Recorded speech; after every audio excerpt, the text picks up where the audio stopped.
Hi everyone, Salesforce Integration Training Day 14. Let's see what are we going to learn today. So today's agenda is we will quickly go through the previous session overview and we'll talk about the REST, REST in Apex, REST methods in the Apex, how to use the REST methods in the Apex, how can I implement the REST resource in the Apex, and how can we use the workbench, and to the workbench how can I send the details to the server, and how to retrieve the data in the workbench, and then we will see the trial head.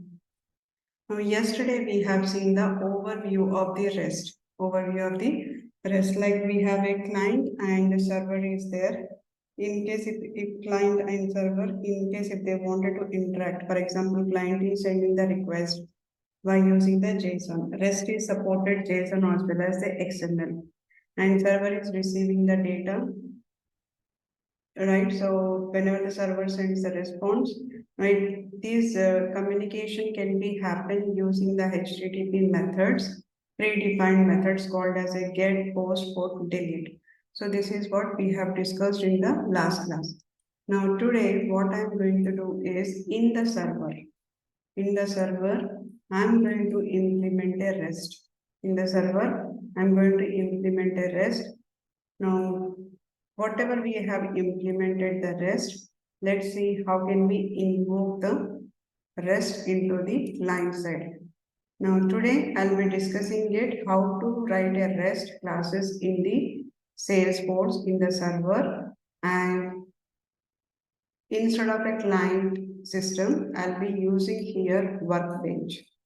I'll be using the Workbench. Through the Workbench, I'll be sending the data to the server. I'll be sending the data, retrieving the data, right? So using the Workbench, we will try to process the data. Now this is what we are going to see today. Now let's move on. Let's see REST in Apex. Now, how to use a REST in Apex? Whenever we are implementing the REST, what are the things that we should be taking care of it? The first thing is we have to use the @REST resource annotation in the class.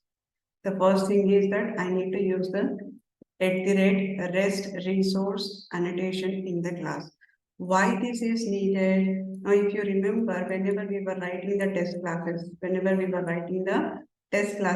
have given the test class in the above the class name, we have given the @is_test. There is some annotation which we have given. What will happen when we give this annotation? Salesforce will understand this class is a test class.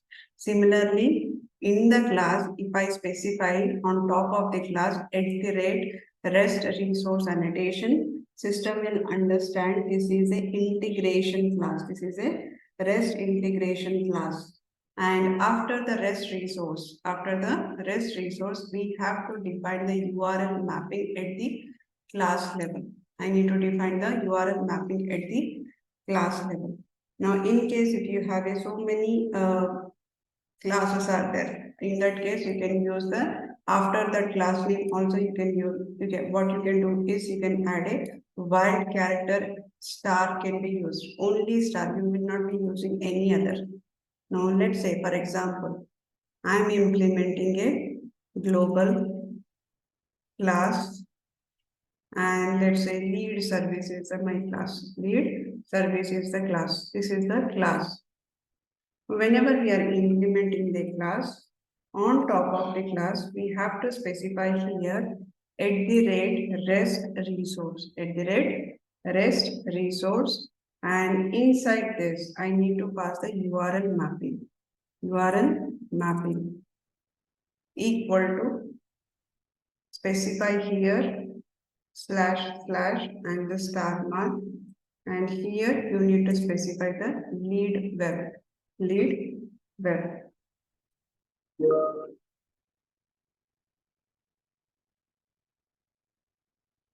Right, so this is on top, you have to mention this annotation is to system to understand whether it is a REST or whether it is a different class. In that scenario, we have to use the REST resource. Whenever we are using the REST resource, we have to use the URL mapping. So in the bracket, you need to specify the URL bracket, and whatever the API name that you think it has to give, we have to give a one URL mapping. It has to, this could be anything. You can give any name, but this name has to be something meaningful related to the whatever the class that we are implementing. After that, you need to add a star. Now that while character is, now we will see why it is used there. Now URL mapping is a case sensitive. URL mapping is case sensitive. In case if you are using here capital letter, then you have to use it. Whoever is calling this REST resource, they have to also use the same cases, same lead and capital WED. Whatever the URL name is their mapping, it's a case sensitive. And whenever we are declaring the class, whenever we are declaring the class, we have to make sure that access modifier is a global. Because as soon as I say this is a REST resource is nothing but somebody else is going to call this class. That means outside of the Salesforce or inside also it is fine. Outside of the Salesforce, somebody is calling this class. If we are trying to process the data or somebody is trying to access this data, then it has to be a global. It has to be a global. And we cannot have a multiple methods with the same annotation. So we cannot have a multiple methods with the same annotations. Now I'll show you with the example. Now this is how we will be implementing it. This is at the high level. Declare a class, on top of the class, mention the @rest resource, that is the annotation, and then within the bracket you need to specify the URL mapping equal to, you need to specify whatever the class level is there. Now this class which has to be in the URL kind of a slash slash, then after that you need to give a star. And this is how you will be giving the data. Now within the, once we have declared the class, class, we have to use the following annotations for the methods. Now this is at the high level. This is at the high level. Now here within the class, I need to create a different methods. I need to create different methods. What are the methods that I need to do in case if I wanted to get the data? Only I wanted to get the data. In that case, I need to use the HTTP get annotation. I need to use the HTTP get annotation. Whenever we initialize a method inside this class, I'm going to initialize a method. Let's say, let me open the class notepad. Now here, yeah. So here for the rest, now for example, I'm declaring the class global class, right? So as we discussed, this is the lead service. In the lead service, this is the class level. Whenever we are declaring the class, and if it is related to the REST API integration, then we have to use the annotation called REST resource. We have to use annotation called REST resource. And within that, we have to use the URL mapping. This is a case sensitive. Exactly, you have to use the same name. You cannot use the small letters like this. URL is a small, M is a capital, mapping equal to, now you need to specify here slash, and then you can give any name here.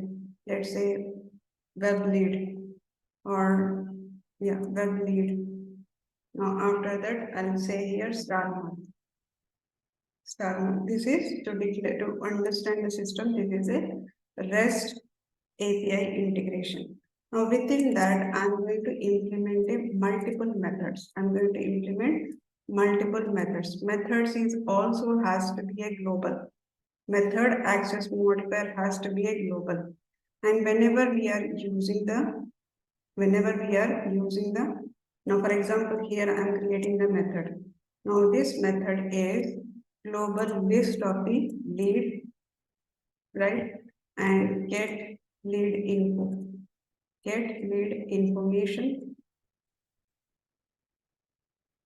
Now this is for just to get the lead information. So in that case, I need to specify about the method @HTTP get. And whenever we mention HTTP get, that means it is for getting the data. And as soon as I mention the annotation here, it expects the static. It expects the static, global static lead, list of the leads and get the lead information. Now HTTP get, we cannot pass the parameter. It does not have parameter. So it will add, we cannot pass the parameter. Get does not have a parameter.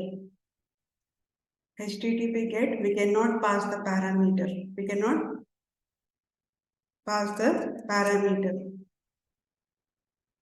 Now here, we do not require the parameter. If you pass the parameter also, system will not accept the parameter here.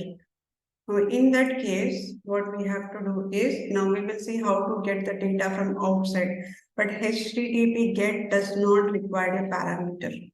Now similarly, I am implementing another method for a post. So it has to be static, list of the lead, and this is, let's say, creating the account, create a lead. Now this is for creating it. Now here I'll say that @HTTP post, HTTP post. Now here this is for the creating the records in the server. Now this create lead, the post will accept the parameters. Only parameters does not accept is HTTP get and HTTP delete. Now similarly, if you want to create a put method, you can create a same type of a put method. Only the difference is you need to add on top instead of a post, you need to add the HTTP put.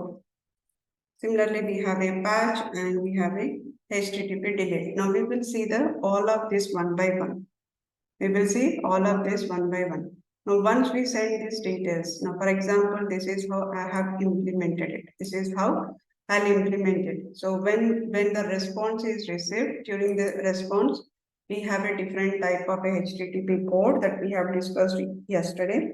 So we will receive the status and what is the code, what is the response, that is what we will receive the response. Now let's go ahead and implement a class in the server. Now let me open the Salesforce. Now here this is the Salesforce. Now let's go to the developer console.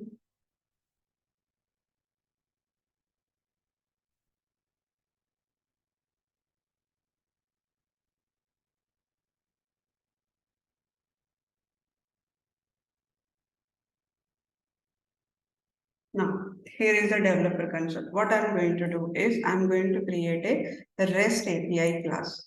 Click on a file, new Apex class. Click on a file, new Apex class. Now here I'll be creating the lead service, or let's say lead REST service.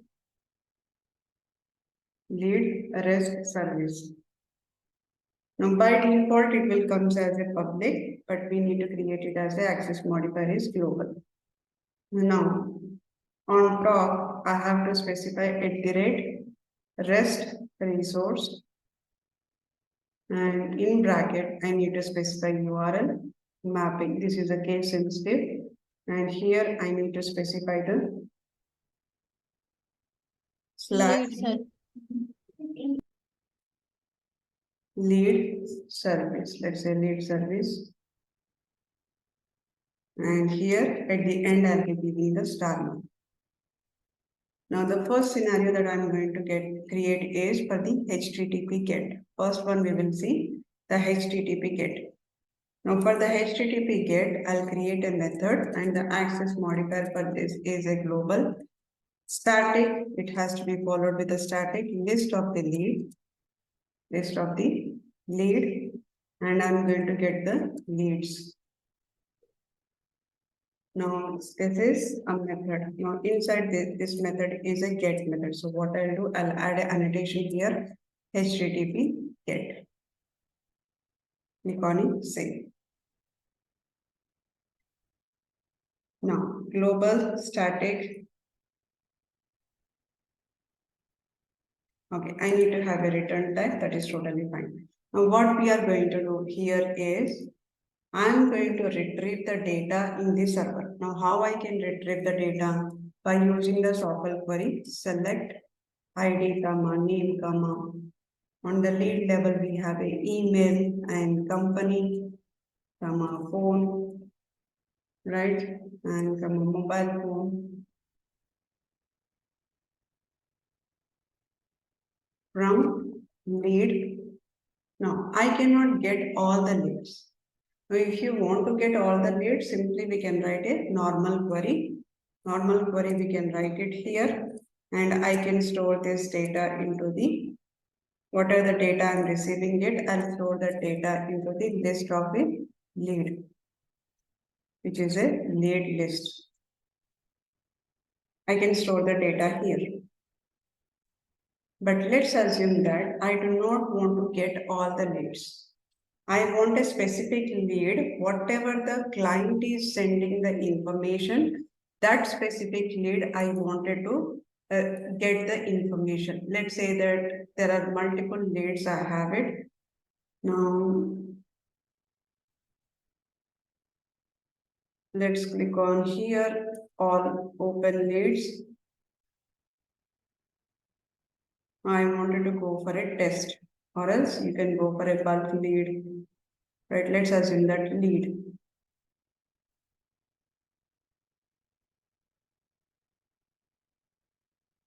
Okay, let's go for a test. Now what I need is only for the where name equal to or name like, I wanted to get whatever the test is there. Either test might be the first or test might be the last. Now whatever this data is there, I wanted to get this data. Now I cannot hard code this data here. Now what I'll do is I'll declare a string here. Now for now, lead name equal to, I'm declaring it here, test, and that is I'm passing here lead. What I'm doing here, I'm hard coding it. I'm hard coding the in the string, and that string I'm passing it. Then finally I'll return here the return whatever the lead list is there. I'll return the lead list. This is normal in generic because I have hard coded here. But when it comes to the real time, I cannot hard code the value. I cannot hard code the value. So maybe client is requesting different lead from this server. They might be requesting the some security. They might be requesting the different information here. How do I know? Every time I cannot go to the production and I cannot update the class, right? So that's the reason we have a concept in the Salesforce called REST context class. There is a REST context class. Now this is, now you can search in the Google also, which is REST context class. So what is this class does is it contains the REST request. What is the request that we are sending it? REST request. REST request, REST request, and REST response. It has a two objects which is called as a REST request and a REST response. So that means this is the REST context. In the REST context, I have a REST request equal to what I can get is from the whatever the REST context class is there. From that I can get the request. From that I can get the request. Similarly, REST response. REST response equal to whatever the REST context is there. That REST context dot response. I can get this information. Now, what is the purpose of this? Now, for example, by using this, I can access in the class, I can access whatever the client is requesting the data. Whatever the client is requesting the data, that data we can capture using the REST request. the data we can capture using the REST request. Now it returns the REST request from the Apex method. What are the requests that we are sending it? Now in this case, I am hard coding the value. I do not want to hard code the value. I want to listen to the client, whatever the client is sending the name to the server that we wanted to listen in the Apex. If you want to listen that, we have to use a REST context class. We have to use a REST context class. Within that, we have a concept called REST request. REST request. By using this, I can listen to what they are sending the data. I can listen to what they are sending the data. Now, in that case here, I'll simply what I'll do is I'll say here REST request REQ equal to whatever the REST context is there dot request. This is the request. Similarly, I have a REST response. REST response REC equal to REST context dot we have a response. By using this, I can send the response, I can retrieve the response. Now let me show you this, how it is happening here. Now what I'll do is I'll print the debug here. System dot debug. System dot debug. This is the request. Now whenever we are doing the REST request, REQ equal to REST context dot request. Now what are the information it is going to store? Now the information it is going to store here, REST request is, it is going to access and pass the request to the RESTful Apex method. And what is the data it will have? It has a different methods like a header, HTTP method, params, remote address, request body, request URI, request path. Now I'm interested in request URI. This returns the set of everything after the host is HTTP request. Now if I click on here, now it is going to return me whatever the URL that it is sent by the sub client. So those all detail I can capture. So what I need is REST request URL. From the REQ, from the request dot, I can use the request URI. Request URI. On this request URI, I'm going to get entire information. Now let me show you here. Let me show this. Now let me save this class. Now after saving the class, what I'll do is I'll go to the workbench. I'll go to the workbench. Now way back we have discussed about the workbench, how to use a workbench, like what are the steps we need to do. We have everything discussed. So right now I'm going to connect the workbench with that means the credentials, everything I'm setting it here. Now it has a token, everything we got the token and it has all the information here. Now we have discussed all these options in the one of the session workbench. Like we have a standard objects here. We have a standard objects. Now if you choose any object here, I have chosen the account object. It will give you all the details, attributes, fields, everything it will give you. And even metadata component, session information if you want to talk, if you want to know what are the session information, then you can open this session information, you can get the details. Similarly, we have a SOQL query, which we have already discussed this SOQL query.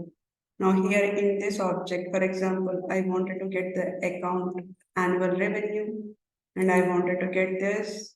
Now as I'm selecting it, on top it is adding the fields, right? Similarly, if I want a sort by active field, now it is added order by active ascending null first.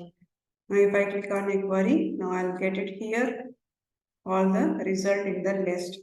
Now if you want the result in the list, it will give you. Otherwise, if you want in the bulk CV, you can go for a CSV file. That is about the query asynchronous, right? So these all we have discussed. And data, this is about the data, is about the loading the data inside the Salesforce or updating the data in Salesforce or updating as well as inserting the data in Salesforce, deleting the data in Salesforce, undeleting the data in Salesforce, and purging the data. So these all we have discussed in the last session. Now today what we are going to do is I'm going to go for a step called here migration, not the migration one. We have an option called utilities. In the utilities, there is an option which is available, REST Explorer. REST Explorer. Click on that REST Explorer. Now, if you see on the REST Explorer, we have a different HTTP methods. Different HTTP methods we have. Get, post, put, patch, delete, header. All these informations are available. Now, that's the same we are using in the development also. In the development, I'm using the get here. If you want a post, you can use the post. Right? Similarly, here also we have a get, post, put, patch, delete, header. These all informations are there. Now, what I'm going to do here, if I click on execute, what are the by default it is there. If I click on execute, entire metadata it is going to give me. Entire metadata details, it is going to give me the details. Now, in these services, we have these many metadata are there. Right? So if I click on here, if I click on this S object, I wanted to know what are the S objects are there. Now if I click on this S object, now I can get all the S object details. These many S objects which are available in the Salesforce. These many objects are available in the Salesforce. What I have done here after P56.0, I have added the S objects. Now, the scenario that we have is I have implemented the REST integration in the Salesforce. Now, through the Workbench, I wanted to get the details of the lead. So, whenever we are calling the REST, what you have to do is you have to always use the services slash you are calling here Apex REST. You are calling here Apex REST. And after the Apex REST, whatever this URL mapping name is there, whatever the URL mapping name is there, just take the URL mapping. Just take the URL mapping. Now what I have done services slash Apex REST slash lead service. Lead service. What is this lead service? This lead service is the URL mapping. Now click on it, execute. Click on execute. Now here we have so many, we are getting the leads. What are the leads that I am getting here? Test related leads I am getting it. Test related leads I am getting it. Now why I am getting the test related leads? Because I have mentioned here lead name equal to test. Now it is going to pull me the leads wherever it sees the test. Right? Now I wanted to test what is the value that is coming here. What is the value that is coming here? Now if I go to the logs, now if I click on this lead service,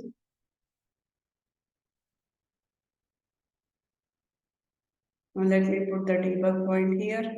Now let's go to the Salesforce, click on a setup. The meeting will end in 10 minutes. Join the same session again, same thing. Okay, so here debug log. Go to the debug log.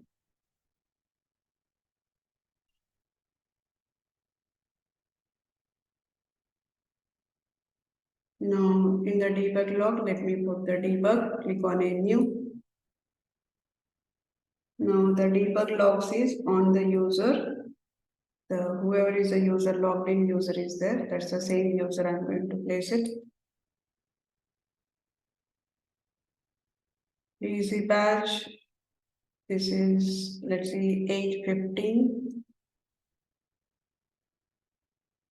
8:15 a.m. and the debug logs are SFTC dev console, click on save.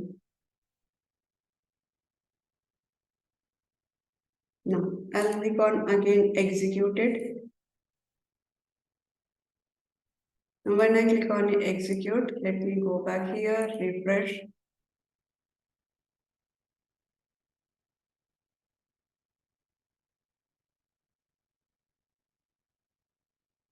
Go to the view. Now, what is the debug that I'm getting here? Debug, I'm getting the debug request is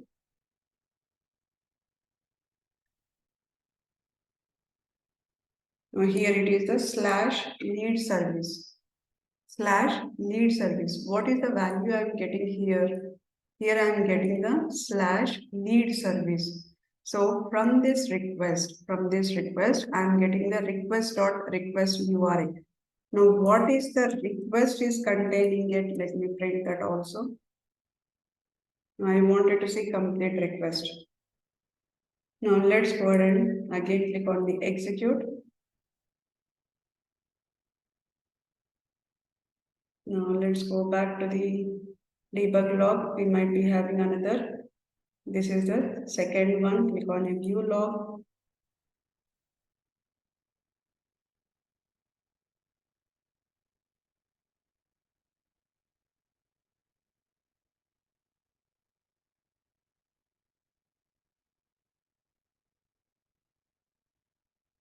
Okay, so debug log. Now here I wanted to see the debug execution. Now this is the debug request. So what is the request? I have the request. Let me copy this entire thing.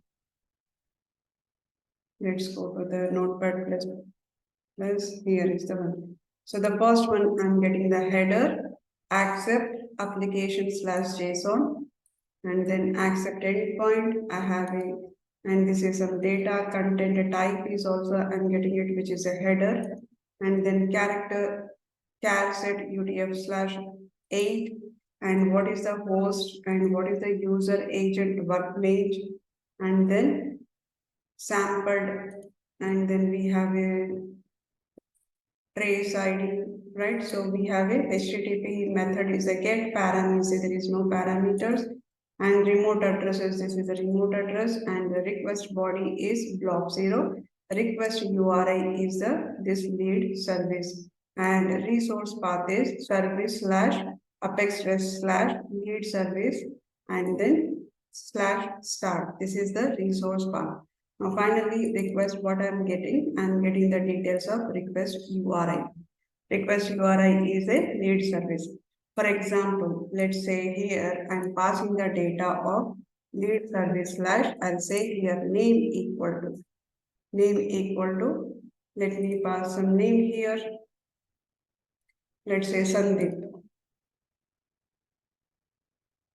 Sandeep, click on execute.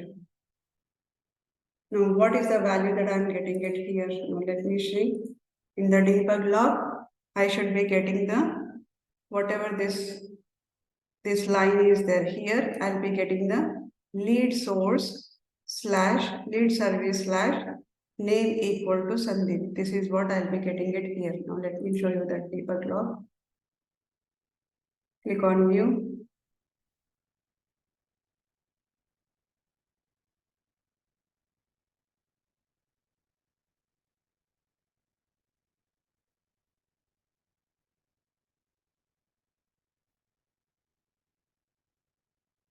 Now here I'm getting the details of slash lead. This is the debug point here.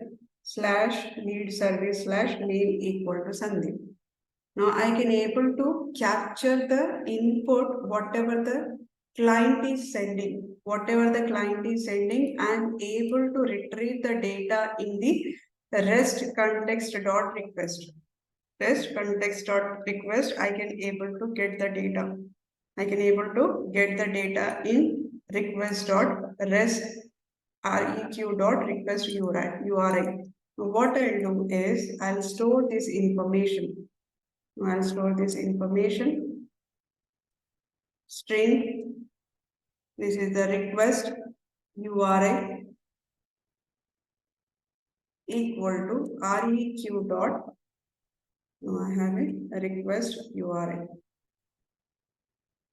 Whatever the data, I'm getting it here and storing it in the one string. I'm storing it one string. Now, once I store the information, now this is containing the slash lead service slash name equal to Sandeep. But what is important for me? Only important is the Sandeep name is a important because that name I need to set it here. Instead of a test, I need to set the name here. I'm getting the entire operation path here slash lead service slash name equal to Sandeep. Everything I'm getting, right? Now here slash name equal to Sandeep. Why it is accepting? Because I have given here star. I have given star. That means after the lead service, you can add any parameter there. Now here, out of this entire this string, I'm just interested in Sandeep. Now what I'll do is from this string, I would like to get only the last part of it, only the last part of it. So how can I get it? Now I'll take this request URI dot, we have a string level, we have a method called substring. Method called substring. I can take this substring. What is the start value? What is the end value? I have to give it.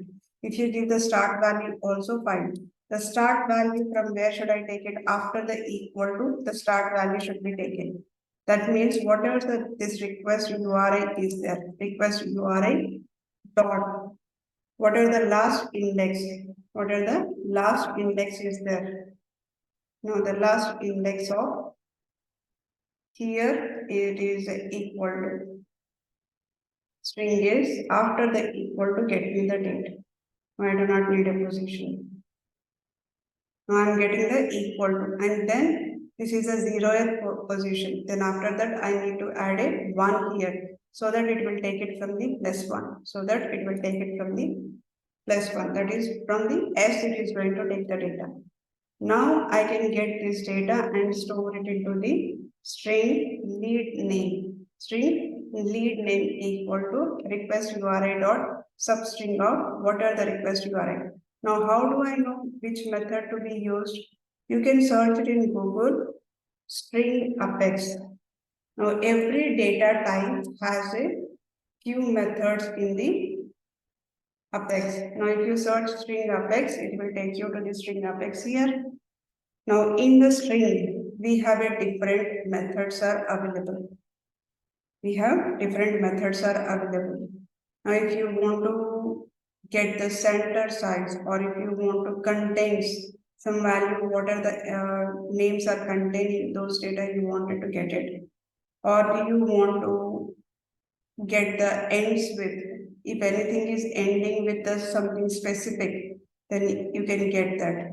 Or else if you want to get the characters, then you can get the characters. Or else if you want to get the only alphanumeric, whatever the alphanumeric or only alpha you wanted to get, you can get the data. From the string, I wanted to get only the numeric values, get the only numeric values. From the string, I wanted to know what is the length of it, string length. Now simply get the length here. So similarly, we have a substring. In the string level, we have a substring. Now I have used the substring and then we have implemented the substring and last index of is, which are the last index is there. So that those are the methods I have used it. Now I can get the data. Now I can get the data here. Let's say this is L name. This is L name. Now I can pass this L name. What I'll do is I'll just copy this here. I'll comment out this hard-coded value. I'll comment out the hard-coded value. Now, whatever the name I'm getting it, I'll just pass it here. Click on save. Click on save. Now let's go to the workbench and whatever the Sandeep is there, this time it should give me the result of Sandeep.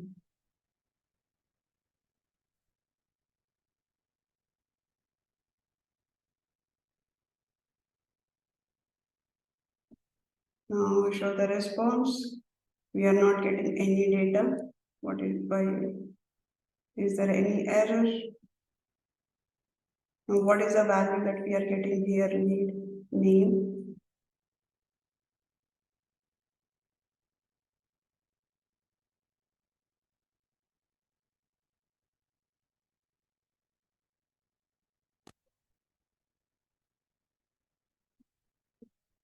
Okay, so what I'll do is I'll take this L name and this L name I'll print it here. And also I'll take out this value. I'll put it in the percentage and then L name. You can save. Let's see this time.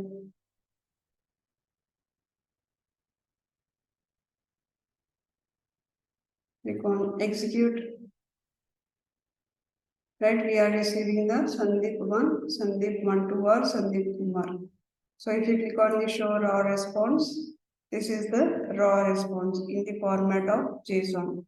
We have a JSON format we are getting. Attributes type equal to lead, URL is services data 58 version as object lead. This is the ID and we are getting the ID, name, email, company, phone. Right, similarly here also we are getting the ID, name, email, company, phone. Right, these are the data we are querying it in the Salesforce. These are the data we are querying it here. Now this is how we are going to receive the response. Now client is going to receive the response. Now let's say for example, now if you want to pass any other data, for example, I wanted to pass lead. I wanted to pass lead, click on execute it. Now we have it, these many records are available inside the Salesforce, which contains the lead, and the response we will receive is like this. We will receive the response like this. We are going to receive the response. Right? So many records are there. So many records are there. So for example, here I have clicked on the post or I have clicked on the delete. Right? If I click on execute, what will happen? It will give you an error saying that method not allowed. That means whatever you are trying to call this REST URL, whatever you are trying to call this REST URL, that does not have a delete, HTTP delete is not there. That means whatever the option you are clicking here, that option should have it, that method or that annotation should be present in that class. Now here you have clicked on the delete method and you are using the lead service. In the lead service class, I do not have a method where it says HTTP delete. Where it says HTTP delete, it does not have the information. It does not have the information. So it has to match with your class. It has to match with your class. If your class is having a only get is implemented, then you need to use the get so that you will get the records or result will be there. In case if your class is having a delete, you can use the delete. Let's go ahead and implement one method for the delete.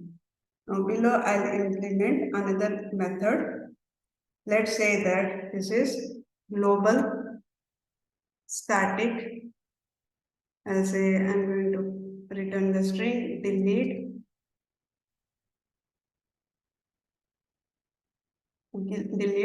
lead records. Lead records. Now here annotation and specify here.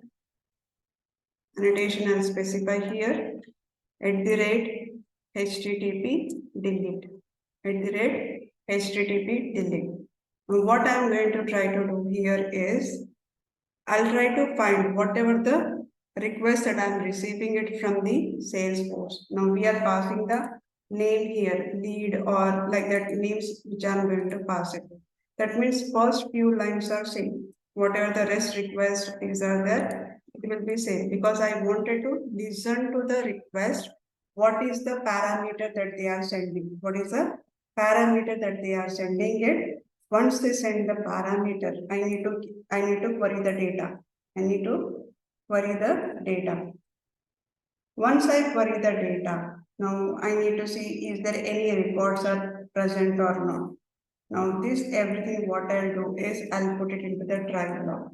In case if I do not have any record, whatever the workbench is sending the name, assume that that name is not there in the system. Now in that case, I should first check here before deleting anything. I should check here if lead list, what are the lead list is there? If lead list is not equal to null and what are the lead list is there? Lead list dot size is greater than 0. If it is a greater than 0, then go inside it and get the count of this. Get the count of the lead. Now for that count of the lead, what I'll do is I'll declare the integer on top. Integer lead count. Now I wanted to know how many leads are deleted. Lead count equal to 0. Now this lead count I'm going to get it here. Lead count equal to, how can I get it? Lead list dot size. Lead list dot size. This is the total count I'm going to get it. I'll say here if lead list count is whatever this integer is there, if it is not equal to null. If it is not equal to 0, that means if it is not equal to 0, go ahead and delete the lead count. Go ahead and delete the lead count. This entirely it is in the right. And then I'm going to add a catch here. Catch exception EX.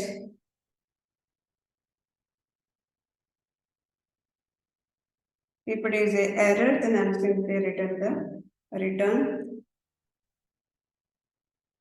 exception. Let's say exception occurred during the delete. Now here I'm going to print ex dot get message. Get message. Otherwise, simply I'll return the what are the lead count is there. I'll return the lead count. Now lead deleted successfully.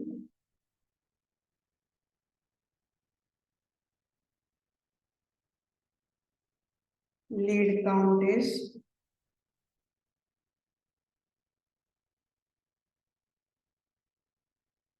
let's say plus lead count. Plus lead count.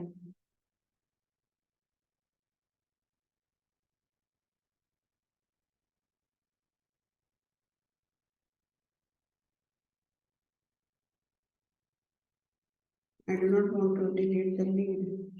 What I wanted to delete the lead list. No, I do not need this.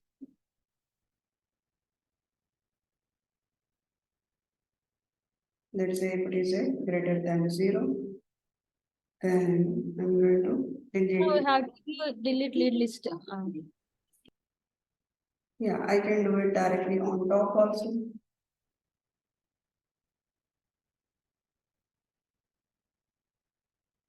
Or let's put it on here.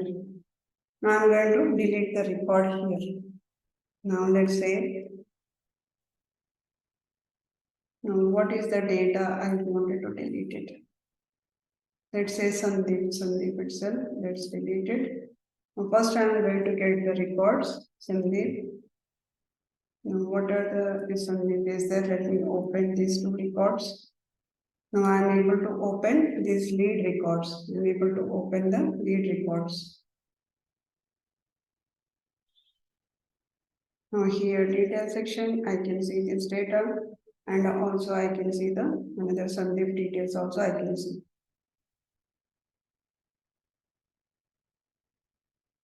Now let's say Sandeep first get the information. Now we have it 2 records. Now what I'll do is I'll check the delete button and click on execute. Click on execute. Now what happened? Lead is deleted successfully. Lead count is 2. Lead count is 2. Now if you see here, my lead is deleted from the org.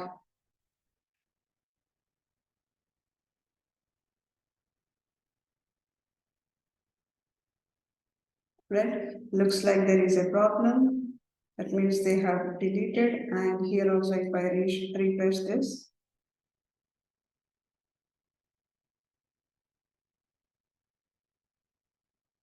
this is also deleted. Now if I refresh this one, I cannot see something. 2 records, I cannot see it here. That means from the workbench using the REST Explorer, I have deleted the lead records. Whatever the name is that is passed by the workbench, I am able to capture that name using the REST request and passing that variable here, querying the data, and based on that I am deleting the information here. And in case if there is any error during the deletion, then it is going to show this error message. If I try to delete this, click on execute. 0 count. There is nothing is there to delete it. There is nothing is there to delete it. Now similarly, we will see the next one is a post. When I click on a post, for the get and delete, parameters are not required. Input parameters are not required. But when I click on the post, what it is doing, it is expecting the request body. It is expecting the request body. So what I'll do is I'll implement another method here to post the data in server. That means through the workbench, I'm going to create a record in Salesforce. So we are using the workbench as a client here. Now through the workbench, I'm going to create a record in Salesforce. I'm going to create a record in Salesforce. Now I need to create another method. Now here global static string, let's say create new lead. Now this is HTTP post. This is HTTP post at the rate HTTP post. Now for this post can accept the parameters. Post resource can accept the parameters. I can pass here string, first name, string, last name, comma, string, let's say company name, now string, lead email, and also let's say string mobile number. Now these are the parameters can be expected from the post method. But if you try to pass this, if I try to pass this parameter here, if you are trying to pass this parameter in the HTTP get, so immediately it is going to give you the error. Immediately it is going to give you the error. String f name, I am passing here data. I am passing here data. Now when I pass the data, let's say here null. If I try to save, what it is saying that HTTP get method do not support the parameter. It does not support the parameter. So get and delete does not support the parameter. Whereas post, you can pass the parameters here. You can pass the parameters. Now, here let's add the try catch. Try and then I'll add the catch. Right. Within the try, what I'm going to do is I'm going to create a lead. lead L equal to new lead. Now here L dot first name, L dot first name equal to whatever the first name is there, that is the one. Similarly, L dot last name, last name equal to L name, comma. Now L dot company name, company equal to, we have a C name, and then L dot email equal to lead email, and the last one is L dot mobile phone number.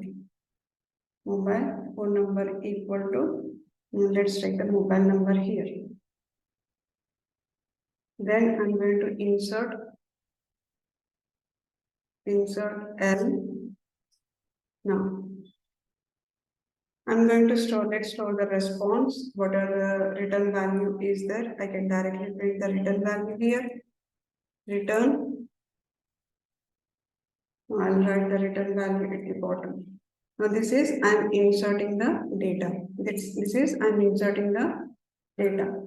Now catch, in case during the execution, if I have any exception, then I can capture the exception details here. Let's say that we are going to return error occurred during the new lead creation. During the new lead creation, let's say here plus, I'll get what are the exception is that exception dot get message. That is the one. And if everything processed perfectly, then I'll say here return lead is created successfully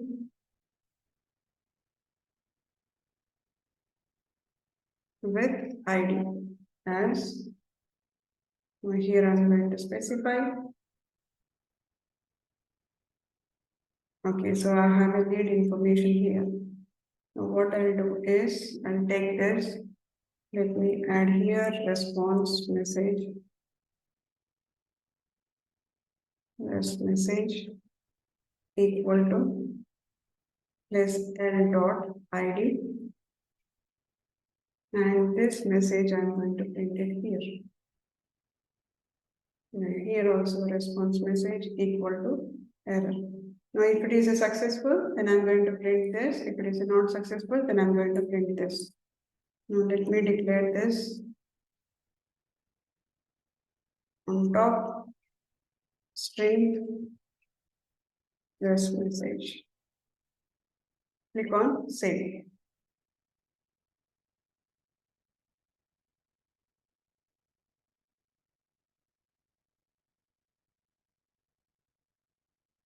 What is happened here? Ex dot, say ex exception. Let's save it.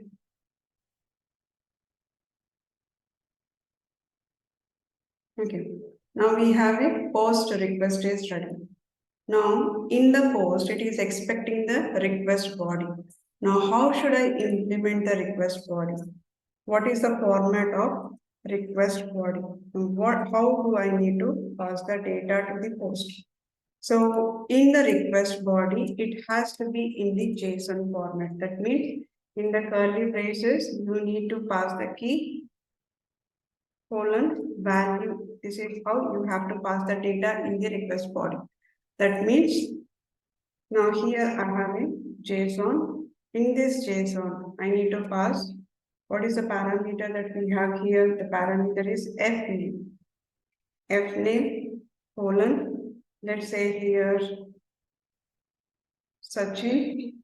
And similarly, what is the next one we have in last name? The parameter has to be same. Last name colon Salesforce And after that, we have a parameter called CNAME colon, let's say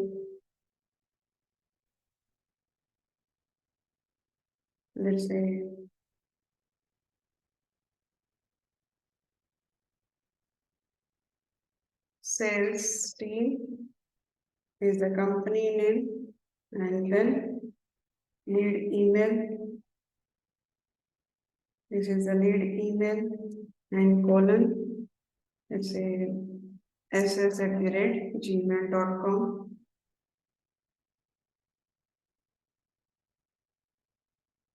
And this is in the double quotes, comma. Next one is mobile number. I need to pass the mobile number. The mobile number is some number here. That's it. Now this is how you need to build the request body.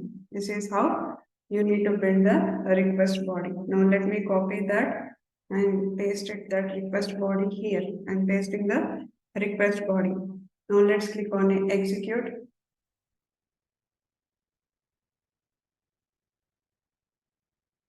Now it says that lead is created and this is the ID.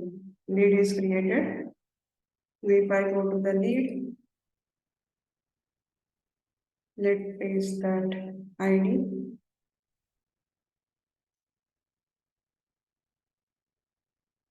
Now the search in Salesforce is created inside the server. Now here this is the search in Salesforce and this is the mobile number and company also sales team. So these are the information we have passed it from here. Now let's suppose I'm here, I have a different name. I'm giving the mobile name. Now I'll give here mobile, N is a capital letter. Now if I click on it, execute. Now let me change here, searching 1 2, Salesforce 1 2 and SS 1 2. Now click on it, execute. Now what it is giving me? It is giving me the error, unexpected parameter encountered during the deserialization mobile number at line number 16. It is a case sensitive. It is a case sensitive. Whatever the parameter you have here, that's the same parameter you need to pass it here also. That's the same parameter you need to pass it. You need to pass the same parameter. Whatever the parameter is there, it is going to, you have to pass it. Now this is the exception error. If you click on the JSON error, this is also going to show that unexpected parameter encountered during the deserialization mobile number. During the mobile number. Now if I try to create a same lead, I'm trying to create a same lead. This time it is an error occurred. Why there is an error occurred? Because the duplicate is detected. Same record I'm creating again and again. Same record I'm creating again and again. So it's a duplicate is detected. Now for example, in the URL also, here I suppose I'll give the S. Now click on execute. Now what it is saying that service not found. Service not found. So it is a very case sensitive. Whatever the REST API, whatever the keywords that you are using it, or a REST class name you are giving it, or parameter you are passing it, everything has to be exactly same as whatever you have it in the class. If you change any case sensitive, if you modify it, for example, here also I'm changing the Apex REST. Click on execute. Now still it is going to give you the error because it's not a capital R, it is a small r. It is a small r. It is going to give you the data. Now, for example, if you are giving a some additional parameter here, for example, you are giving the additional parameter. Now, let's say this additional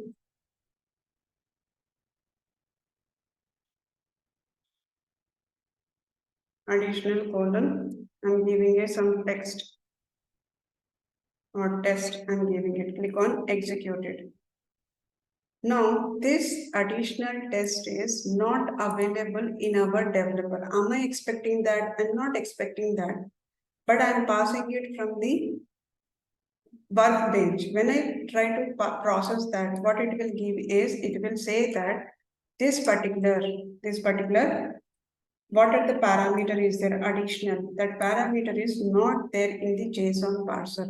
When it is converting to the JSON parser, I could not find this particular variable, whatever is there, I could not find that attribute. Now, for example, if I remove it, lead name, if I remove the, let's say, email, I'm going to remove it, or else mobile, I'm removing the mobile. I am expecting the 5 parameters, 1, 2, 3, 4, 5.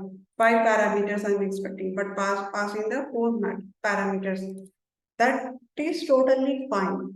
That is, here it is giving that error occurred during the lead creation, insert failed, first exception, duplicate. Okay, this is a duplicate. Let's give here 3, 4, Salesforce 3, 4. This is the 3, 4. Click on execute. Now, if you are not passing the data, that should be totally fine. It will create it. It will create it. If you are not passing the data also, it is possible. But there is a variable or there is a parameter which is not expected by the post resource, but you are passing it from the client. In that case, it will not accept. In that case, it will not accept. Now, in case if you have a mandatory fields, like a company is a mandatory field in the Salesforce. In that case, what will happen? It is going to tell you that this is the mandatory data. This is mandatory data. Mandatory data required field is missing. Required field is missing. Now I'll see here required company is missing. It will clearly tell that what is the required field is which is missing. What is the required field is missing.